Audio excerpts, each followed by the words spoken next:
अरे सर देखिए ना, ये आज राजू बहुत तंग कर रहा है। पता नहीं बेकार की बहस लेकर के बैठा है। क्या हो गया चिंटू? फिर तुम ये शुरू हो गए, तुम क्या बहस है तुम्हारी? ये चिंटू ना मेरे को बहुत तंग कर रहा है। आपने बताया था जीडीपी कैलकुलेशन, आपने कहा था जीडीपी मतलब होता है कि प्रोडक्शन होगा, किसी भी चीज़ का प्रोडक्शन है ना, सर्विस भी होती है उसमें, तो उसको जब हम जोड़ देते हैं, ऐड कर देते हैं, तो हमारे पास जीडीपी आ जाती है प्रोडक्शन की वैल्यू को। तो मैं इसको कब से कह रहा हूँ कि जो ये बोल रहा है मेरे को कि टी की वैल्यू लेंगे हम, कि 20 रुपये में जो चाय बेच रहा है कंज्यूमर को, उसकी वैल्यू लेनी है बस टी की 20 रुपीज़ जीडीपी कैलकुलेशन में। ये जीडीपी कैलकुलेशन में हम केवल जो चाय बेच रहे हैं 20 रुपये की कंज्यूमर को, उसकी वैल्यू लेंगे। और मैं ये कह रहा हूँ कि उसमें जो चाय पत्ती आई थी, है ना, टी लीफ जो है उसको भी लेना चाहिए, मिल्क है उसको भी लेना चाहिए, उसके बाद में जो गैस का खर्चा आ रहा है सब लेना चाहिए, ये सब भी जोड़ेंगे। तो जैसे मान लीजिए इसमें 5 रुपये खर्च हो रहे हैं, इसमें भी 5 रुपये खर्च हो रहे हैं, इसमें 2 रुपये खर्च हो रहे हैं, तो ये जो हो गए 12 रुपये, ये भी जोड़ने चाहिए ना, क्योंकि ये भी तो प्रोडक्शन है ना, तो ये भी जोड़ूंगा। तो ये हम लोगों में बात हो रही है होता है बच्चों के बीच में ये बात आ जाती है कि जब हम जीडीपी कैलकुलेशन कर रहे हैं, जीडीपी की हम कैलकुलेशन ले रहे हैं। अब मैं तो आपके सामने ये एक सीन लेकर के आ गया था। बात है आज जो जिस पर हमारे क्वेश्चंस आ रहे हैं वो ये आ रहे हैं कि फाइनल गुड और इंटरमीडिएट गुड जो है, इंटरमीडिएट गुड, इसमें से नेशनल इनकम को जब हम कैलकुलेट कर रहे हैं तो किसकी वैल्यू लेनी चाहिए? फाइनल गुड की लेनी चाहिए या इंटरमीडिएट गुड की लेनी चाहिए? या ये है कि हम इस डिफरेंस को यूँ समझ रहे हैं कि अगर आ जाए, जो कि काफ़ी कॉमन क्वेश्चन है जो हमारे सीबीएसई बोर्ड के पेपर्स में पिछले कई सालों में आता रहा है, फाइनल गुड और इंटरमीडिएट गुड के डिफ्रेंशिएशन को लेकर के। कई बार डायरेक्ट क्वेश्चंस होते हैं और कई बार हमें थोड़ा सा इनडायरेक्टली प्रोवोक किया जाता है सोचने के लिए कि हम सोचें। उस क्वेश्चन में कुछ ऐसे ट्रांजैक्शंस दिए होते हैं जिन्हें हमें डिफ्रेंशिएट करना होता है कि whether it is the final good और the intermediate good, intermediate transactions. On that basis we have to give our answer whether the transaction is going to be include in national income, domestic income, whatever is there in the question, वो include होंगे या नहीं होंगे। इस पर मैं आज आपके साथ बात करने के लिए आया हूँ। तो देखिए, एक जो छोटा सा एक एग्जाम्पल लिया था, इसी को हम थोड़ा सा एक्सपेंड करके समझते हैं कि भाई क्या मामला है ना। मामले की गंभीरता को जानते हैं कि फाइनल गुड। पहली बात तो ये कि आप जब नेशनल या डोमेस्टिक इनकम की बात करें या जो भी, जैसा मैंने कहा ये एक फैमिली के कंपोनेंट्स हैं, एग्रीगेट्स हैं, जीडीपी की आप बात करें, कुछ भी कोई भी शब्द हो सकता है, तो उसमें जब हमें इंक्लूड करना होता है, इंक्लूड यानी जोड़ना, एंड जिसे हमें इंक्लूड नहीं करना है ना, we don't want to include the transactions, ठीक है ना, डोंट वांट टू इंक्लूड, उसको हम बाहर रखते हैं, है ना। एक्सक्लूडेड, जिसको हम एक्सक्लूडेड बोलते हैं कि भाई हमें उसे बाहर रखना है। तो इंक्लूड हम करते हैं वैल्यू ऑफ फाइनल गुड और एक्सक्लूड हम करते हैं वैल्यू ऑफ इंटरमीडिएट गुड। तो ये दो चीज़ें हैं, आपको डिफ्रेंशिएशन समझना है कि फाइनल गुड और इंटरमीडिएट गुड में क्या डिफरेंस है। बहुत आसान है, मैं आपको एक एग्जांपल देता हूँ, उस एग्जांपल से हम इसे समझना है।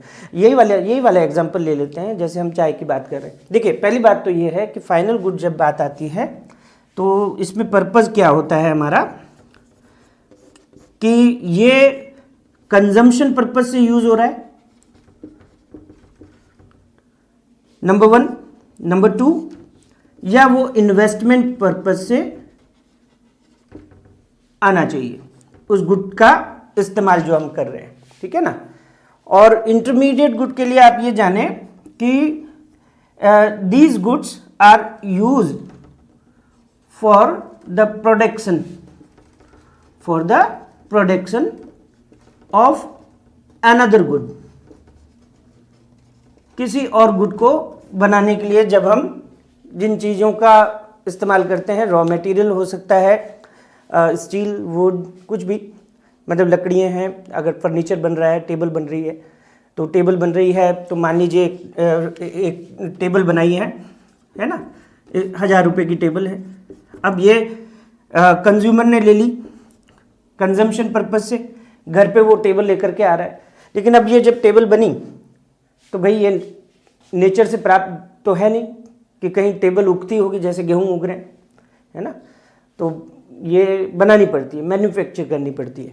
तो मैन्युफैक्चरिंग के लिए हम क्या करेंगे, इसके लिए रॉ मटेरियल लाएंगे। हम बहुत सिंपल ले रहे हैं, मैं सारी चीज़ें नहीं बताऊंगा कि उसमें क्या क्या होगा, सिंपल हमने लिया कि भाई इसमें वुड एंड आयरन जो है, लोहा और लकड़ी जो है वो इस्तेमाल किया। तो ये हुआ आपका क्या, इंटरमीडिएट गुड। क्यों? क्योंकि इन दोनों का इस्तेमाल करके हम एक टेबल बनाएंगे, है ना। तो मान लीजिए ये वुड और आयरन का आपने खर्चा किया, रॉ मटेरियल जो है ये खर्चा किया आपने, जो भी है ये 800 रुपये का खर्चा हुआ, 200 रुपये का उसने प्रॉफिट भी जोड़ दिया, अपना प्रॉफिट तो जोड़ेगा ना, जो मैन्युफैक्चरर है, एंटरप्रेन्योर है, उसने बना के दिया है, तो उसने ये जो काम किया है, सर्विस दी है अपनी, तो उसके लिए वो प्रॉफिट लेगा, इसलिए तो वो रिस्क उठा रहा है, काम कर रहा है, मेहनत कर रहा है, तो उसका रेम्यूनरेशन हो जाएगा प्रॉफिट के रूप में। तो प्रॉफिट हमने यहाँ पे 200 रुपये मान लिया, 800 रुपये का रॉ मटेरियल का खर्चा हो गया, तो ये वैल्यू एडिशन हो गई। अल्टीमेटली जो है कंज्यूमर कितने रुपए दे रहा है, 1000 रुपये दे रहा है। तो अब अगर हम एक काम करेंगे कि भाई 800 भी जोड़ लेंगे जिन किसी को भी रॉ मटेरियल के लिए हमने पैसा दिया, और 200 रुपये प्रॉफिट का भी हम जोड़ लेंगे, है ना, फिर उसके बाद में हमने फाइनल गुड का 1000 रुपया भी जोड़ लेना है। अगर ये सारी चीज़ें ऐड करते जाएंगे तो आप देखिए इसकी कीमत कहाँ चली गई, ये 2000 हो गया, क्या हो गया, ये 2000। लेकिन कंज्यूमर ने तो कितने पैसे दिए हैं भाई, उसने तो इस टेबल के 1000 रुपये ही दिए ना। ये देखिए आप, ये 1000 रुपये ही दे रहा है, 2000 तो नहीं दे रहा है। इसका मतलब इस 1000 में ये वाले 800 और ये वाले 200 ऐड हैं, तो why we are going to add these two, ये हमें ऐड नहीं करनी चाहिए। सीधा क्या करना चाहिए, मामला बहुत सरल रखें, सीधा आप ये पता कीजिए कि फाइनेंशियल ईयर में हमारे देश के अंदर जो कंजम्पशन पर्पज से लोगों ने चीजें खरीदी हैं, फाइनली कंज्यूमर ने उसका और कोई इस्तेमाल नहीं किया, उसने जाकर के उसको रीसेल नहीं किया। हम कंज्यूमर बोल रहे हैं, प्रोड्यूसर नहीं बोल रहे हैं, यहाँ पे रिटेलर नहीं बोल रहे हैं या होलसेलर नहीं बोल रहे हैं, हम बोल रहे हैं कंज्यूमर ने ये टेबल खरीदी है, तो भाई वो घर ले जाएगा, इस्तेमाल करेगा, तो कंजम्पशन पर्पज हो गया। तो कंजम्पशन पर्पज के लिए खर्च किया है 1000 रुपये की टेबल, तो हमने इसमें फाइनल गुड में ऐड करानी है उसको, तो वो सीधा आपका आ गया। इंटरमीडिएट जो था रॉ मटेरियल और प्रॉफिट जो वैल्यू एडिशन कर रहा था वो ऑलरेडी उसमें इंक्लूड है। अगर हम ये सब ले लेंगे, इसको बोलते हैं डबल काउंटिंग, ठीक है ना।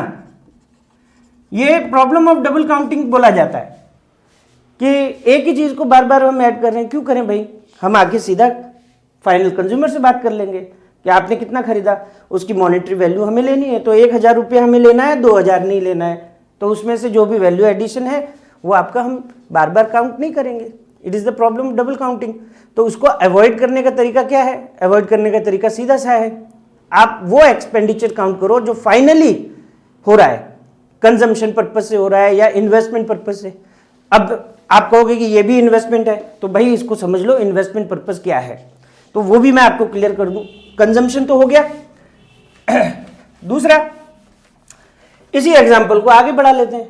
मान लीजिए कोई फर्नीचर वेंडर है, फर्नीचर बेचने वाला काम करता है ना, तो ये जो दुकानदार है, रिटेलर आप बोल लीजिए इसको, है ना, जो फर्नीचर की दुकान लगा रहा है, वो टेबल खरीद के लाता है भाई, है ना।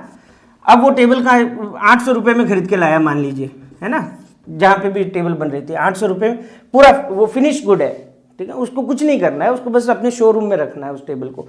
800 रुपये की टेबल वो खरीद के लाया, वो फिर कहता है मेरा प्रॉफिट इसमें होगा 200 रुपये और मैं इस टेबल को बेचूंगा, किसको, कंज्यूमर को, ठीक है ना।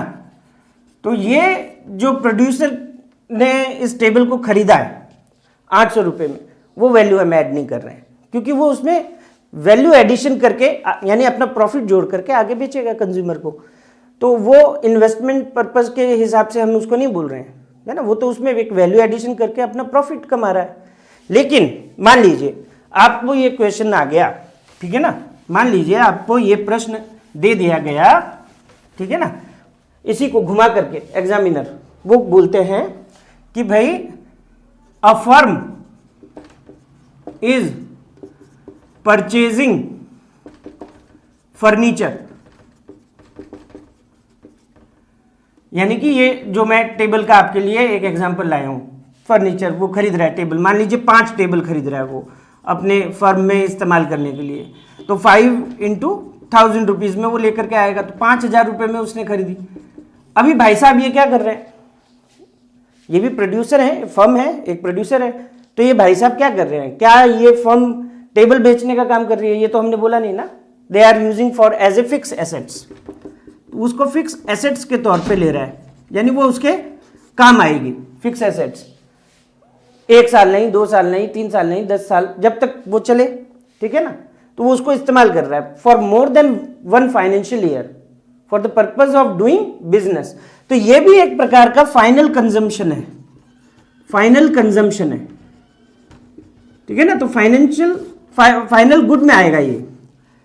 तो ये अब क्योंकि कंज्यूमर नहीं है, ये अपने प्रोडक्शन में, अपनी बिजनेस में इस टेबल का इस्तेमाल कर रहा है, तो हम इसको बोलेंगे कि ये इन्वेस्टमेंट पर्पज से है। किससे है? Investment purpose.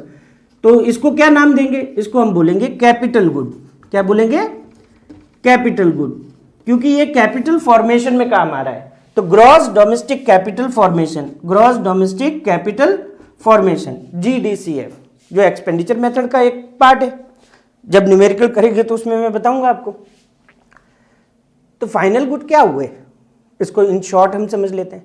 भाई फाइनल गुड 2 तरह के हो सकते हैं, जो कंजम्पशन पर्पज से एंड यूज के लिए, माने अंतिम इस्तेमाल उसका होगा, आगे बेचा नहीं जाएगा, उस पर कोई प्रॉफिट नहीं कमाया जाएगा, तो वो कंजम्पशन पर्पज से हो सकता है, जो कि कंज्यूमर ले रहा है। लेकिन अगर उसे कोई फर्म या कोई प्रोड्यूसर उस एसेट्स को खरीद रहा है, उसको बेचने के लिए नहीं, उसका इस्तेमाल, जैसे कंप्यूटर्स हो सकते हैं, मशीनरी हो सकती है, कोई भी ऐसा, उसको हम कैपिटल गुड बोलते हैं। तो उसका पर्पज क्या है? इन्वेस्टमेंट पर्पज है। मोर देन 1 फाइनेंशियल ईयर उसको यूज करता है, उसकी मदद से वो सर्विस या गुड्स जो है वो प्रोड्यूस कर रहा है, तो वो भी एक फाइनल गुड है। तो फाइनल गुड में 2 चीजें आ गई, consumer goods and the producer goods. Capital goods जिसको हम बोलेंगे कैपिटल फॉर्मेशन, है ना, पूंजी बनाने के लिए जिसका इस्तेमाल किया, तो वो यहां आ जाएगा। इंटरमीडिएट गुड नहीं उसको बोलेंगे। तो रही बात, अब ये तो फाइनल की होगी। तो हमेशा आप क्या करेंगे, जीडीपी कैलकुलेशन में या नेशनल में या डोमेस्टिक इनकम में, हमें जीडीपी कैलकुलेशन में फाइनल गुड के जो वैल्यू दे रखी है उसको ऐड करना है। तो आपको ये पहचान करनी है कि कौन सा फाइनल है और कौन सा इंटरमीडिएट गुड है। तो बहुत आसान है। इंटरमीडिएट गुड्स के लिए हम बात कर लेते हैं। जैसे इनपुट्स की हम बात करेंगे, है ना, आप ये एक शब्द याद कर लीजिए, इनपुट्स। जो इनपुट्स यूज किए जाते हैं, inputs to produce goods, produce goods, दूसरे गुड्स को बनाने के लिए जो इनपुट्स यूज करते हैं। जैसे शुरुआत में ही मैंने बात करी थी, टी की बात करी थी। देखिए टी कंज्यूमर को 20 रुपये में बेची जा रही है, कंज्यूमर ले रहा है ना, तो ये आपका क्या हो गया? Final good. ये क्या हो गया? Final good. लेकिन टी ऐसे ही तो नहीं मिल गई, अब इसमें वैल्यू एडिशन हुई थी। वैल्यू एडिशन मतलब इसके अंदर हमने कुछ ना कुछ ऐड किया था, रॉ मटेरियल और जो भी एफर्ट्स हैं, जैसे कोई चाय देने में मदद कर रहा है, चाय वाले की, चाय के दुकान वाले पे जो लेबर काम कर रहा है, लेबर अपनी वेजेस लेगा, जो चाय बना रहा है वो अपना प्रॉफिट लेगा। फिर इंग्रेडिएंट्स यूज़ कर रहा है, मतलब चाय बनाने के लिए चाय की पत्ती जो है, जैसे मान लीजिए टी लीफ उसने ले ली है ना, चाय की पत्ती ले ली है, शुगर ले लिया है, मिल्क ले लिया है, तो ये सब तो हमें मालूम है चाय कैसे बन रही है। लेकिन ये इंग्रेडिएंट्स हैं, ये इंटरमीडिएट गुड्स होंगे। ये क्या होंगे? Intermediate goods. तो ये क्या है? ये इनपुट्स हैं। ये क्या है? इनपुट्स, है ना।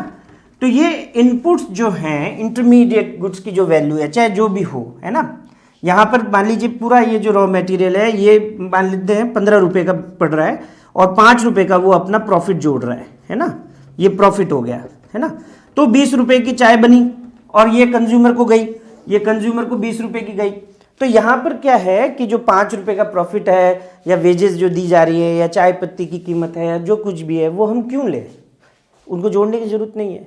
तो इंटरमीडिएट गुड्स वो होते हैं, वो इनपुट्स हैं जो दूसरे गुड्स को बनाने में मदद कर रहे हैं, एज ए रॉ मटेरियल वो काम आ रहे हैं, ठीक है ना। तो कंफ्यूज नहीं होना है। एक तो कैपिटल गुड होता है, कैपिटल गुड क्या है, for more than one financial year use किया जाता है, बार बार यूज़ किया जाता है। तो वो जो है उसमें हम केवल डेप्रिशिएशन, उसकी जो वैल्यू डेप्रिशिएट हो रही है ना उसको हम लेकर के चलते हैं नेशनल इनकम या जीडीपी में। तो वो मैंने आपको बता ही दिया था एक वीडियो में कि क्या करना है उसका ट्रीटमेंट। तो वहाँ हम कैपिटल गुड्स को नहीं मान रहे हैं, कैपिटल गुड्स तो आपका फाइनल गुड होगा, लेकिन जो रॉ मटेरियल वगैरह जैसे स्टील है, वुड है, कोई भी ऐसे इस तरह के जो भी रॉ मटेरियल्स यूज होते हैं, है ना, वो सब आपके इंटरमीडिएट गुड्स में आ जाएंगे, इसलिए उसकी वैल्यू को जोड़ने का कोई मतलब नहीं है। तो ये एक बहुत बड़ा डिफरेंस हो जाता है कि भाई फाइनल गुड होते हैं जिसको यूज करने के पर्पज हैं दो, कंजम्पशन पर्पज और पर्पज है उसका इन्वेस्टमेंट पर्पज, यानी कैपिटल फॉर्मेशन के जरिए इसको नेशनल इनकम में हम जोड़ते हैं। तो जो भी हम लोग एडिबल्स खा रहे हैं, कार इस्तेमाल कर रहा है कंज्यूमर, या एयर कंडीशन इस्तेमाल कर रहा है, या टू व्हीलर इस्तेमाल कर रहा है, कुछ भी आप खरीदें वो सब फाइनल गुड है, तो उसकी वैल्यू को हम जोड़ देंगे। लेकिन कार बनाने वाली कंपनी अगर उसमें tyre, ball bearing, electronic wires ये इस्तेमाल कर रही है तो उनको जोड़ने की जरूरत नहीं है, उसकी वैल्यू ऑलरेडी फाइनल गुड जब होगी, जब कार के लिए कंज्यूमर पे करेगा वो आ चुकी है। तो वो रॉ मटेरियल्स हम नहीं जोड़ेंगे, तो वो इंटरमीडिएट का वो होता है। तो आज के जो क्वेश्चंस मैं आपके लिए पास लेकर के आया हूँ वो इन दो बातों से संबंधित है। तो पहला क्वेश्चन जो है वो ये है, और हाँ ये आपको स्क्रीन पर सभी क्वेश्चंस मिल जाएंगे आज के सेशन के, तो वो आपको तो जो भी है स्क्रीनशॉट आप ले सकते हैं। तो पहला जैसे कि ये है कि भाई distinguish between final good and intermediate good, give an example of each. तो वो एग्जाम्पल्स मैंने आपको बता भी दिए, आप डिस्क्रिप्शन में मैं दे रहा हूँ आपको आंसर, तो वहाँ से भी मिल जाएगा। दूसरा, अब देखिए आप भी जवाब देने लगेंगे, है ना, विच ये इनडायरेक्टली पूछ लिया। आप डायरेक्ट क्वेश्चंस भी आते हैं, इनडायरेक्ट क्वेश्चंस भी आते हैं। Which among the following are final goods and which are intermediate goods. Number 1, milk purchase by a tea stall, यही एग्जाम्पल चल रहा था, milk purchase by a tea stall. तो वो मिल्क खरीद के लाया, मान लीजिए 1 कप चाय के हिसाब से अगर इस मिल्क की कीमत हम 3 रुपये मानते हैं, तो क्या वो 3 रुपये हमें ऐड करना चाहिए? नहीं। तो आपके पास आंसर सीधा सा है, नहीं भाई इसको क्यों ऐड करेंगे, क्योंकि इसकी कीमत तो हम टी से निकाल लेंगे जब 20 रुपये में बेची जाएगी, तो वो दूध की कीमत फाइनल गुड के जो प्राइस है उससे निकल जाएगी, तो ये नहीं ऐड होना चाहिए। तो आपका आंसर है कि it should not be added as it is use as a input और the raw material to make the tea. Second, bus purchase by a school, भाई स्कूल एक बस खरीद रही है, तो क्यों? ट्रांसपोर्टेशन पर्पज से, यानी बच्चों को लाना ले जाना। अब ये कोई इनपुट तो है नहीं स्कूल के काम के लिए, ये क्या है कि एक प्रकार से कैपिटल फॉर्मेशन हो गया स्कूल की तरफ से, एक इन्वेस्टमेंट हो गया। तो मैंने क्या बताया, फाइनल गुड में 2 होते हैं, कंज्यूमर गुड्स कंजम्पशन पर्पज से और इन्वेस्टमेंट गुड्स यानी कि कैपिटल फॉर्मेशन पर्पज से। तो bus purchase by a school is a final good because it is going to be use more than 1 financial year, और उसके जरिए जो है वो एक सर्विस प्रोड्यूस कर पाएंगे, तो it is a final good. तीसरा, juice purchase by a student from the school canteen, school canteen से एक बच्चों ने, जैसे आप लोगों ने कभी अपनी कैंटीन से जो भी चीज़ें खरीदी हैं स्कूल में, अगर है ऐसी सुविधाएं, तो आप वहाँ से कुछ भी खरीद रहे हैं तो आप कंज्यूमर है ना, तो आपने डायरेक्ट कंजम्पशन किया, उसमें कोई वैल्यू एडिशन तो आप करके उसको आगे रीसेल करेंगे नहीं, बेचेंगे नहीं, तो it is also a final good, it is not an intermediate good. तो ये भी आपका फाइनल गुड हो गया। तो ये इस तरह से आपके ये 2 क्वेश्चन जो आते हैं वो फाइनल गुड में आते हैं। दूसरा जो इसमें जो मैं लेके जा रहा हूँ आज आपके लिए वो है नॉमिनल इनकम और रियल इनकम, उसके डिफरेंसेस को हम समझते हैं। तो उस पर मैं बात कर लेता हूँ, फिर आपसे ये क्वेश्चन जो है वो डिस्कस कर लेते हैं। तो nominal income and real income, it is also very very important. Actually मैं जो आपके साथ सेशन कर रहा हूँ वो है ही ऐसे क्वेश्चंस का जो बार बार पूछे जा रहे हैं, तो उनकी इंपॉर्टेंस तो हर जगह है, हर वीडियो में यही क्वेश्चंस हैं जो कि आपके बहुत इंपॉर्टेंट हैं, वो आने वाले हैं। तो 2 कॉन्सेप्ट हमारे पास आ रहे हैं, nominal income and real income. देखिए मैं बहुत ज़्यादा वीडियो को लंबा नहीं करना चाहता हूँ, आपको जल्दी से इस बात को समझा पाऊँगा, लेकिन मैं आपके साथ इस कॉन्सेप्ट पर जो है एक पूरा वीडियो बना के एक पूरा सेशन जो है वो लेकर के आऊँगा। तो आप देखते रहिए, आप जुड़े रहें, अपने सभी दोस्तों को भी बताएं। बहुत वैल्यूबल क्वेश्चंस हैं और मैं बहुत तेज़ी से अब आप लोगों के लिए ये लेकर के आऊँगा। मेरी कोशिश ये है कि मैं डेली आपको कुछ इंपॉर्टेंट क्वेश्चंस लेकर के आऊँ, क्योंकि हमें मैक्रो पूरा करना है कवर, उसके बाद इंडियन इकोनॉमी कवर करनी है। We have very less time, लेकिन ईश्वर ने चाहा तो हम ये जरूर कर पाएंगे समय रहते। तो देखिए नॉमिनल इनकम और रियल इनकम के लिए सबसे पहले तो आप बात, जैसे कि नाम से इसको आप रियल मैंने कि हाँ हमें इस तरफ ज़्यादा ध्यान देना चाहिए। तो ये एक्चुअली करंट प्राइस पर बात करता है और रियल इनकम बात करती है बेस प्राइस पर। इसको हम समझ लेते हैं क्या है। इन दोनों का एक्चुअली जो डिफरेंस है ना, वो डिफरेंस कहलाता है इन्फ्लेशन।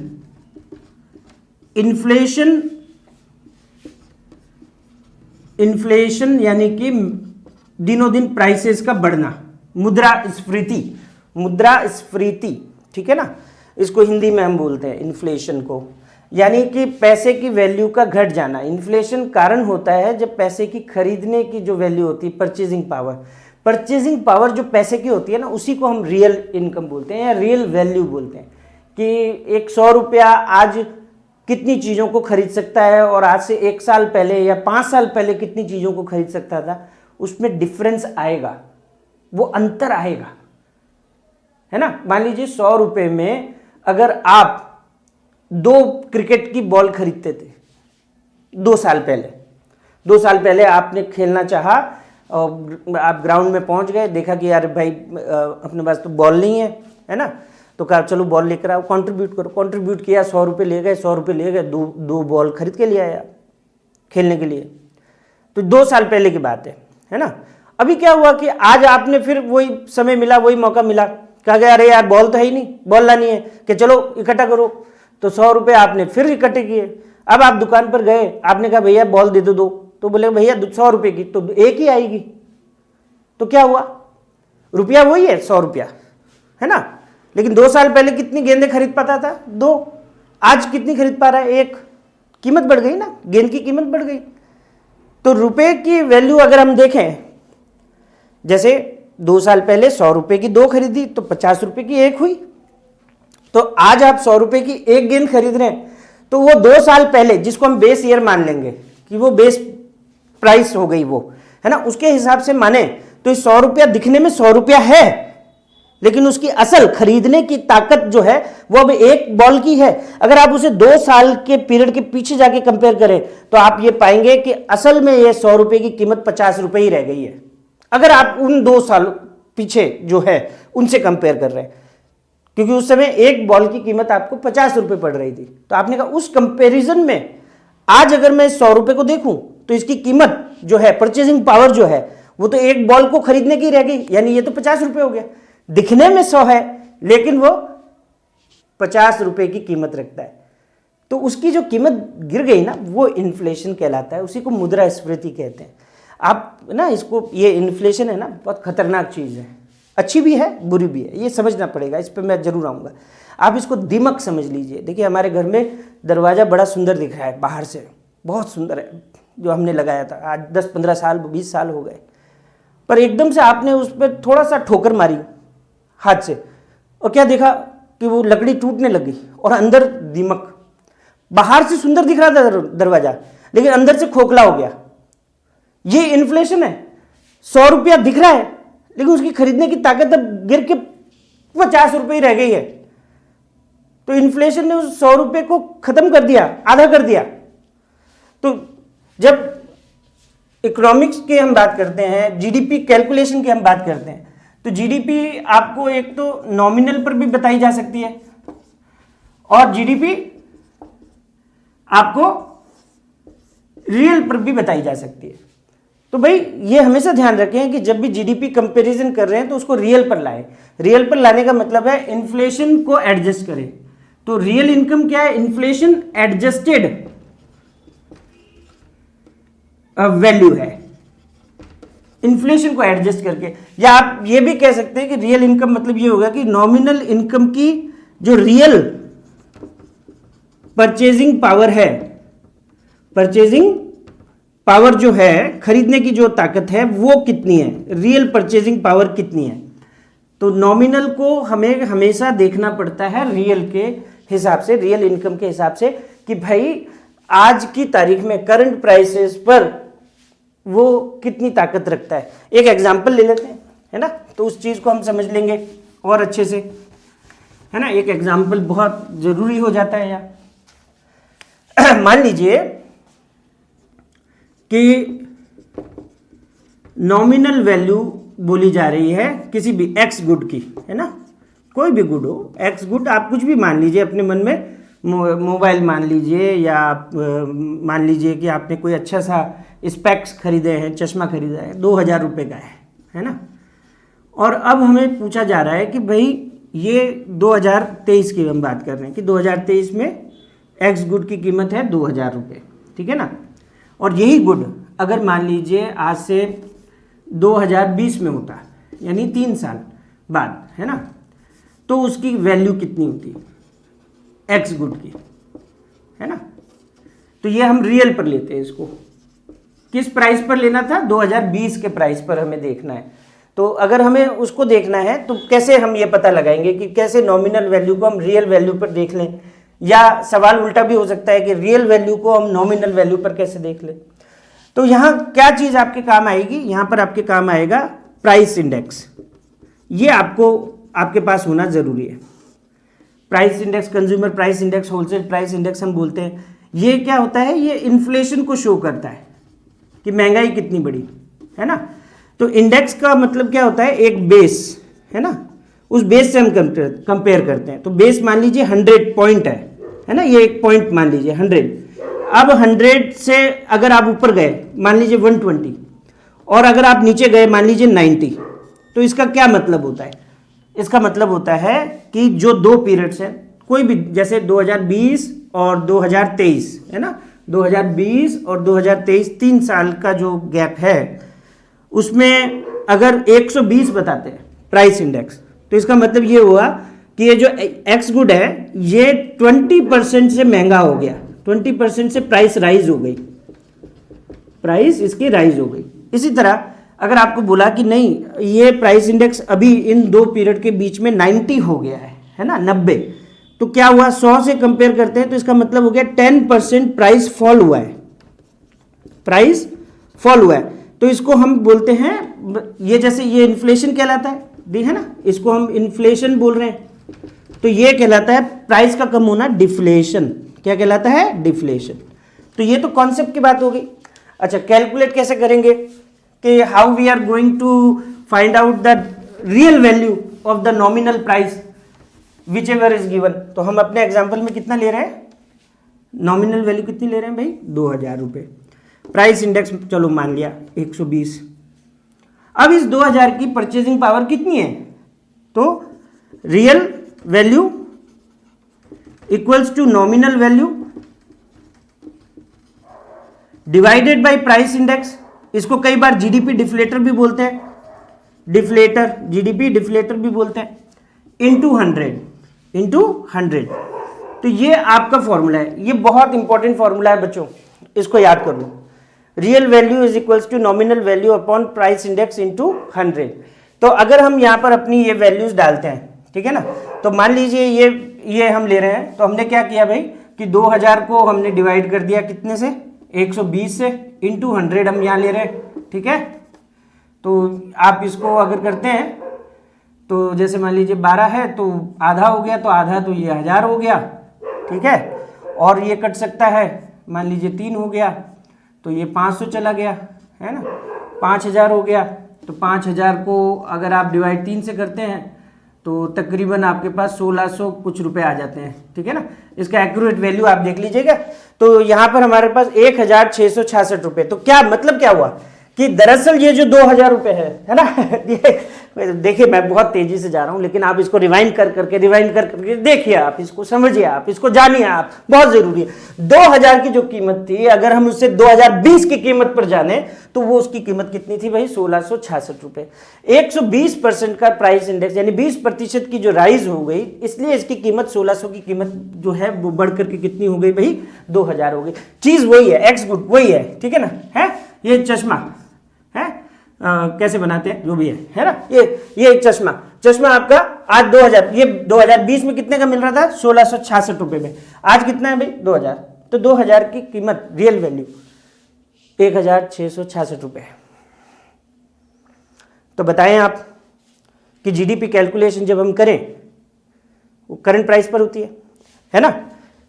कैसे? अब हम उसको रियल पे लें या हम नॉमिनल पे लें? हम क्या करें? तो आपका जवाब होना चाहिए कि भैया उसको रियल पे लाओ। क्यों? देखो बहुत छोटा सा सिनेरियो, फिर मैं डिटेल में आऊंगा। जीडीपी क्या बताया मैंने? Final value of all the goods and service produce. चलो हमने माना एक ही गुड हम प्रोड्यूस कर रहे हैं, चलो एक्स गुड है ना, एक्स गुड है, तो कैसे निकलेगी? उसकी प्राइस ले लो और उसकी क्वांटिटी ले लो कि भाई क्वांटिटी ले ली, चलो प्राइस क्या ली? 100 रुपये ले लिए, क्वांटिटी क्या ली? 10 यूनिट ले ली, तो जीडीपी कितना हो गया? 1000। अब ये जीडीपी अगर हम 2023 में पता कर रहे हैं, 2023 में, तो ये नॉमिनल जीडीपी हो गई, नॉमिनल जीडीपी। क्यों? क्योंकि उसको हमने करंट प्राइस पर लिया है ना, करंट प्राइस पर लिया है। करंट प्राइस कितनी थी? 100 रुपये। उस पर हमने जो 10 चश्मे बने है ना, एक्स गुड हम चश्मा मान रहे हैं जो भी है, तो ये 1000 रुपये आ गया, ये जीडीपी हो गई। अब मान लीजिए कि हम बात करते हैं बेस ईयर की, है ना, बेस ईयर की। मान लीजिए 2020 था, है ना। 2020 में क्या था कि ये जो प्राइस थी ये 50 रुपये ही थी। कितनी थी? मैं हाइपोथेटिकल ले रहा हूँ, काल्पनिक है ना, आप यूँ मत जाइए कि इतनी प्राइस कैसे बढ़ गई, ऐसे ये सब चीज़ों में हमें नहीं पढ़ना है ना, काल्पनिक हैं सारी, हाइपोथेटिकल वैल्यूज़ हैं। मान लीजिए प्राइस कितनी थी? प्राइस देखिए, प्राइस कितनी थी? इतनी, है ना। और हम क्वांटिटी को भी ले रहे हैं, कितना यहाँ पे? 10, उतनी बन रही है। तो 50 और 10 आपने किया तो कितना आ गया भाई? 500 रुपये। तो ये 2020 की वैल्यू थी जीडीपी की, है ना। अभी जीडीपी बढ़कर के कितनी हो गई? ये जीडीपी बढ़ गई। देखो हमारे वो आ गए सारे इकोनॉमिक्स का जिन्होंने ठेका ले रखा है, वो कहेंगे हमारी जीडीपी बढ़ गई, जीडीपी बढ़ गई, हमारा देश आगे निकल गया। अरे भाई आगे निकल क्या, कैसे निकल गया? तो देखिए 500 रुपये की जीडीपी थी, 1000 रुपये की जीडीपी हो गई। अरे समझदार, इधर कितना था प्राइस? 100 रुपया, इधर कितना था? 50। ये प्राइस बढ़ी है, आपका प्रोडक्शन नहीं बढ़ा। प्रोडक्शन कहां बढ़ा? प्रोडक्शन तो 10 यूनिट ही था ना। प्रोडक्शन बढ़ाते तो जीडीपी बढ़ती, इसलिए कहते हैं रियल जीडीपी पता करो। तो अगर हम ये 1000 रुपए की रियल जीडीपी लेने जाएं तो वो कितनी आएगी? 500। तो हम नहीं बढ़े। रियल जीडीपी कितनी हुई? नॉमिनल जीडीपी थी 1000, नॉमिनल जीडीपी 2023 में 1000, ठीक है ना। लेकिन इसको रियल जीडीपी लेंगे हम किसकी प्राइस पर? 2020 की प्राइस पर, तो वो निकल के आई कितनी? 500। तो there is no improvement, national income नहीं बढ़ी, जीडीपी नहीं बढ़ी, 3 साल में हम वहीं के वहीं रहे। तो दोस्तों क्या शानदार बात है ना, मजा आया। अब बताओ, अगर जीडीपी देखनी है देश की तो नॉमिनल देखें कि रियल देखें? बिल्कुल आपने सही कहा, रियल जीडीपी। क्योंकि नॉमिनल जीडीपी की प्राइस तो इसलिए बढ़ जाती है क्योंकि कीमतें बढ़ती हैं, क्योंकि कीमतें, प्राइस बढ़ता है, इन्फ्लेशन की वजह से ये वैल्यू बढ़ती है।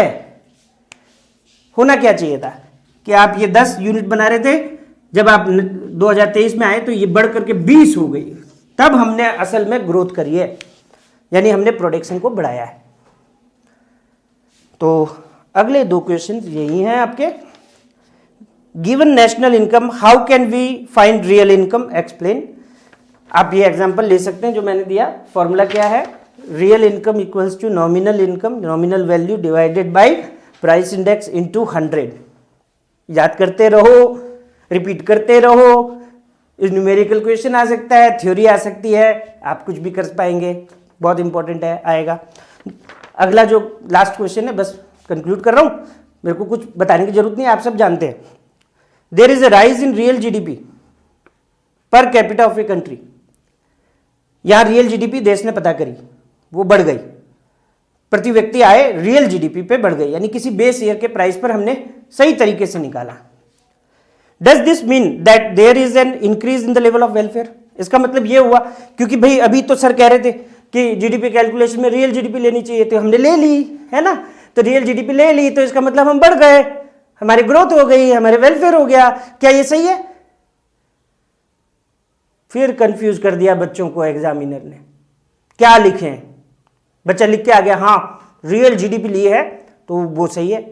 हाँ, हमें जीडीपी कैलकुलेट रियल जीडीपी के तौर पे करनी चाहिए, बेस ईयर के प्राइस पे करनी चाहिए, ये सही है, वो हमें एक्चुअल वैल्यू देता है, but it doesn't mean that welfare is there. Why? Externalities आ गए हम वापस उसी पे, नेगेटिव पॉजिटिव एक्सटर्नलिटीज, वो कहां गई? उसको तो हमने देखा ही नहीं। वेलफेयर की बात आते ही एक्सटर्नलिटीज पे चले जाया करो, दिमाग वहीं जाना चाहिए कि भैया पॉपुलेशन अगर तेजी से बढ़ गई तो जो हमने इनकम बढ़ाई है उसका कोई फायदा नहीं। मान लीजिए घर में 4 लोग हैं, है ना, उनकी 1 लाख इनकम है, तो प्रति व्यक्ति आय कितनी हुई? 25,000। अभी उनके घर में एक नया मेहमान आ गया, क्या हुआ? इनकम तो 1 लाख ही है, अभी तो बच्चे ने जन्म लिया है, वो तो पढ़ाई करेगा, बड़ा होगा तब कमाएगा, तो अभी तो वो डिपेंडेंट है। लेकिन लोग कितने हो गए? 5। कीमत कितनी? वही 1 लाख। 1 लाख को 5 से डिवाइड किया, कितना आया? 20,000। ये तो प्रति व्यक्ति आय घट गई, पर कैपिटा इनकम घट गई। तो आपने जीडीपी बढ़ाई, लेकिन जीडीपी की जो ग्रोथ रेट है, मान लीजिए अगर जीडीपी बढ़ रही है भाई 2% से और पॉपुलेशन बढ़ जाती है 3% से, तो क्या करें उसका? पॉपुलेशन इंक्रीज हो गई तो वेलफेयर नहीं आएगा, पॉल्यूशन होने से खर्चे और बढ़ेंगे, तो जो कमाया है वो उसमें चला जाएगा। तो यहाँ पे आपको नेगेटिव एक्सटर्नलिटीज़ भी लेनी है, ये कारण लेने हैं। डिस्क्रिप्शन में मैं पूरा आंसर आपको दे रहा हूँ, अच्छे से लर्न करो, चीज़ों को आप समझ चुके हैं। और भूलिए नहीं, अपने दोस्तों के साथ शेयर कीजिए, मज़ा आने वाला है, बहुत आनंद आने वाला है। बेल आइकन पर क्लिक ताकि नोटिफिकेशन आ जाए, सब्सक्राइब कीजिए, दोस्तों को बताइए और मेरे साथ जुड़े रहिए। और सबसे महत्वपूर्ण, मैं देख रहा हूँ मेरे पास आपके सवाल नहीं आ रहे हैं, आप सवाल पूछें, क्वेश्चंस पूछें, जो भी है, तो उनका भी मैं सेशन लेकर के आ जाऊँगा, उन क्वेश्चंस को लेकर भी मैं आपसे बात करूँगा। हालांकि मैं आपके सामने सभी इंपॉर्टेंट क्वेश्चंस के साथ आऊँगा। मैं एक बार फिर कहता हूँ, ये थॉरो वीडियोज़ नहीं है, मैं इंपॉर्टेंट क्वेश्चंस के साथ आ रहा हूँ। आप अपनी सेल्फ स्टडी जारी रखें, पढ़ते रहें, लेकिन इन क्वेश्चंस को न छोड़ें, नज़रअंदाज ना करें, बहुत ज़रूरी है। थैंक यू, धन्यवाद दोस्तों, गुड बाय।